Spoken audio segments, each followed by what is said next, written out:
ọmọdé rẹ ò mọ̀ògùn ó ń pè é lẹ́fọ̀ọ́. Ṣé erémọdé ló pe igbó dúdú mátẹ ni? Ògúnròǹbí tó wọbẹ̀ lọ́jọ́sí ò jáde láàyè bó ti lágbára tó. Àwẹ̀lé tó torí ọmọ wọbẹ̀ ò fara rí padà. Àbí ṣé ti Baṣọ̀run Alékúwọdò tó wá agbára lọ ni kí n sọ, tó jẹ́ pé àtòkù àtàyè rẹ̀ a ò mọbi tó wọlẹ̀ sí. Ó wá ní lajú mi lẹ̀ kí n jí orọ́ luná. Olójú ò ní lajú ẹ̀ lẹ̀ kí tàlùbọ̀ ó kò wọ̀. Láíláí wọn ò lè gbà kó lọ sínú igbó àìwọ̀ ọ̀hún lójú ẹ̀mí mi. Àwọn ohun tí Ifádípẹ̀ wí fún ọmọ rẹ̀ rèé nígbà tí ìyún sọ fún pé òun ṣetán láti wọ inú igbó Òdùdùmátẹ nítorí Ṣẹ̀gilọlá. Lẹ́yìn ọ̀pọ̀lọpọ̀ ìsìpẹ̀ àti ìlérí pé òun ó rí dájú pé òun padà jáde láàyè, Ifádípẹ̀ gbà láti jẹ́ kí Fálékè wọ inú igbó ọ̀hún. Àmọ́ kí ó tó lọ, Ifádípẹ̀ rí dájú pé ó lo ọjọ́ 7 gbáko nínú àgbo ìkòkò agbára. Lẹ́yìn náà ni ó sì kì í nílọ̀ gidigidi pé kò gbọdọ̀ dábàá pé òun fẹ́ jẹ àbí mu ohunkóhun nínú igbó náà. Kò sì gbọdọ̀ bá ẹnikẹ́ni sọ̀rọ̀ àfi tó bá tó rí ẹyẹ omi dúdú náà.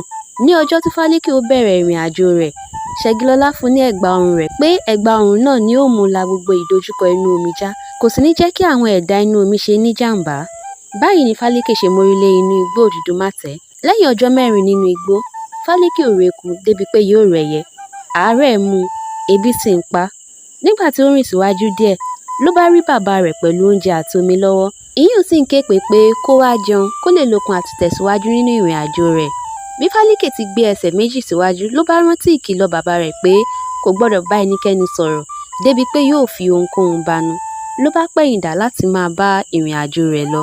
Àṣé àwòrán bàbá rẹ̀ tó rí ọ̀kan nínú àwọn ẹbọra inú igbó ni. Iṣẹ́ tirẹ̀ sì ni láti lo àwọ̀ ẹni tí arìnrìn àjò bá gbẹ́kẹ̀lé jù láti fi tàn wọ́n pa kí wọ́n má bàa rí ohun tí wọ́n wá ṣe nínú igbó ṣe. Oríṣiríṣi ìdojúkọ ni Fálékè bá pàdé nínú igbó kí ó tó rí ẹyẹ omi dúdú lẹ́yìn ọjọ́ 9. Nígbà tí ó débi ìtẹ́ rẹ̀, ẹyẹ omi kí káàbọ̀. Ó ṣe pẹ̀lẹ́, ó ní òun mọ ohun tí ó wá wá, àmọ́ kí òun tó lè fún ní ohun tí ó fẹ́, òun yóò gba ọba ara lára rẹ̀.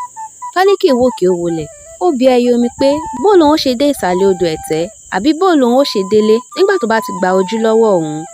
Ẹyẹ omi ní kó mọ́ ṣèyọnu torí ohun tí ó mú débi tó ń lọ kò ní ṣàìmú débẹ̀. Fálékè gbà láti fi ojú rẹ̀ sílẹ̀ kí ẹyẹ omi lè fún ní ìyẹ́ rẹ̀.